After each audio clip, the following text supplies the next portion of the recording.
सध्या मी मुंबईमध्ये आहो आणि मुंबईमध्ये जे आहे आझाद मैदानावर लाखोच्या संख्येत जे आहे एससी आरक्षण उपवर्गीकरणाच्या विरोधात जे आहे या ठिकाणी 59 जातीचे जे आहे बांधव धडकलेले आहे।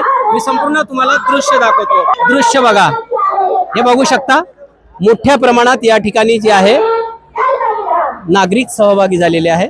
या ठिकाणी भर पावसात जे आहे या ठिकाणी मोठ्या प्रमाणात ही मंडळी जी आहे आपल्या हक्काच्या मागणीसाठी आहे। सरकारने जो डाव रचलेला आहे एससी मध्ये उपवर्गीकरण करण्याचा ते हाणून पाडण्यासाठी ही मंडळी आहे।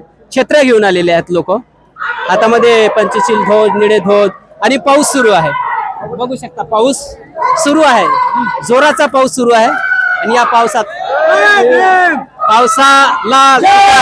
न घाबरता ही सगळी मंडळी जी आहे हे दृश्य बघा तुम्ही आता, हे बघा हे विशेष दृश्य आहे। सगळ्यांनी छत्र्या काढलेल्या आहे, म्हणजे आम्हाला पावसाची भीती नाही आहे पण आम्हाला जे आहे आरक्षण उपवर्गीकरण करण्याची भीती आहे। आझाद मैदानावरून मी तुम्हाला दाखवत आहोत। सरकारने सुद्धा या दृश्याला बघावं आणि या प्रश्नाला गंभीरतेने घेतलं पाहिजे। हे बघू शकता, हे दृश्य अत्यंत महत्वाचं आहे।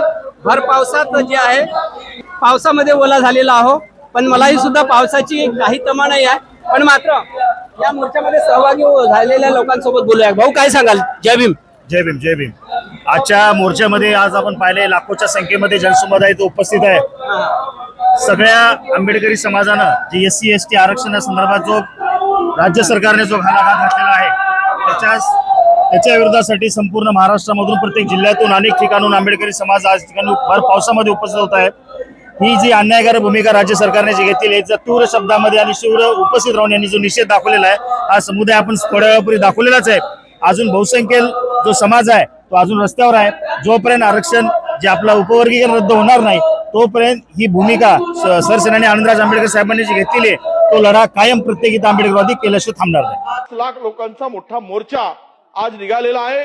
सरकारला आमची विनंती आहे की आपण बदर समितीचा अहवाल आल्याशिवाय हे कुठेही पुढचं पाऊल उचलू नये, त्यावर चर्चा करूनच आपण निर्णय घ्यावा अशी आमची सरकारला विनंती। अध्यक्ष माननीय अध्यक्ष महोदय, पहिल्यांदा तर मला हे लक्षात आणून द्यायचं आहे की सरकारने घेतलेला कुठलाही निर्णय नाही, माननीय सर्वोच्च न्यायालयाने हा निर्णय घेतलेला आहे की सगळ्या राज्यांमध्ये शेड्यूल कास्ट ही जी कॅटेगरी आहे या कॅटेगरीमध्ये ज्या जाती मागे राहिलेल्या आहेत त्या आयडेंटिफाय करून त्यांना जे काही प्रतिनिधित्व मिळालेलं आहे त्यात जे काही डिस्टन्स आहे ते कमी करण्याच्या दृष्टीनं उपवर्गीकरण करावं। त्यामुळे पहिल्यांदा तर शेड्यूल कास्टच्या आरक्षणामध्ये कोणा दुसऱ्याला आणण्याचा हा विषय नाही आहे, तर शेड्यूल कास्टच्या आरक्षणामध्ये जे मागे राहिले आहेत त्यांना सुप्रीम कोर्टाने समोर आणायला सांगितलं। या संदर्भात आपण बदर कमिटी तयार केली, बदर कमिटीने रिपोर्ट दिला। तो रिपोर्ट ज्यावेळी आमच्या मंत्रिमंडळ बैठकीत आला त्यावेळी मंत्रिमंडळ बैठकीत ही चर्चा झाली की याच्यावर मोठ्या प्रमाणात सजेशन ऑब्जेक्शन मागवले पाहिजे, कारण हा विषय व्यापक लोकांच्या संबंधातला विषय आहे आणि म्हणून माननीय राज्याचे मुख्य सचिव यांच्या अध्यक्षतेखाली एक कमिटी तयार केली आणि या कमिटीला त्या ठिकाणी एक काम दिलेलं आहे की त्यांनी या संदर्भातलं सजेशन आणि ऑब्जेक्शन ऐकून घ्यावं। ते सजेशन ऑब्जेक्शन्स अजून चाललेले आहेत, त्याला आता लोकांनी जे ऑब्जेक्शन घेतले आहेत त्याला सुनावणी द्यायची आहे। सध्या मुख्य सचिव आहेत आणि त्यांनी 1-2 लोक सोबत घेतले आहेत, आवश्यकता पडली तर ती वाढवता पण येईल।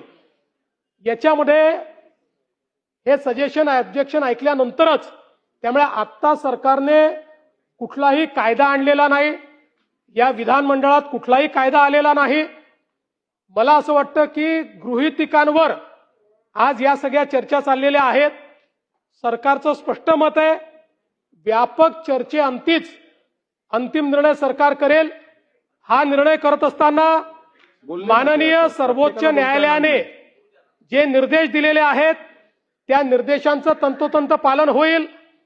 कोणावरही अन्याय करण्याचा सरकारचा मानस नाहीये आणि शेड्यूल कास्ट समाजामध्ये कोणी जर मागे राहिलं असेल तर त्याला पुढे आणण्याकरता जी काही उचित उपाययोजना आहे ही उपाययोजना केली जाईल. मी वडेट्टीवार साहेबांच्या लक्षात आणून देतो, सर्वोच्च न्यायालयाच्या याच आदेशाप्रमाणे कर्नाटकच्या सरकारने, तिथे आपलं सरकार आहे, त्यांनी उपवर्गीकरण केलं, कायदा झाला. तेलंगणात आपलं सरकार आहे, त्या ठिकाणी उपवर्गीकरण केलं, कायदा झाला. महाराष्ट्रात मात्र आम्हाला हे लादायचं नाहीये. आम्हाला सहमतीने सर्वांना विश्वासात घेऊन आणि कायद्याचं तंतोतंत पालन करत हे करायचं आहे. त्यामुळे मी पुन्हा सांगतो, कमिटी सगळ्यांचं म्हणणं ऐकून घेईल, विधिमंडळाच्या सदस्यांशी देखील चर्चा होईल आणि त्यानंतरच अंतिम निर्णय या संदर्भातला घेतला जाईल. कोणीही गृहीतिकांच्या आधारावर, अफवांच्या आधारावर या ठिकाणी कुठलंही मत बनवणं हे योग्य होणार नाही.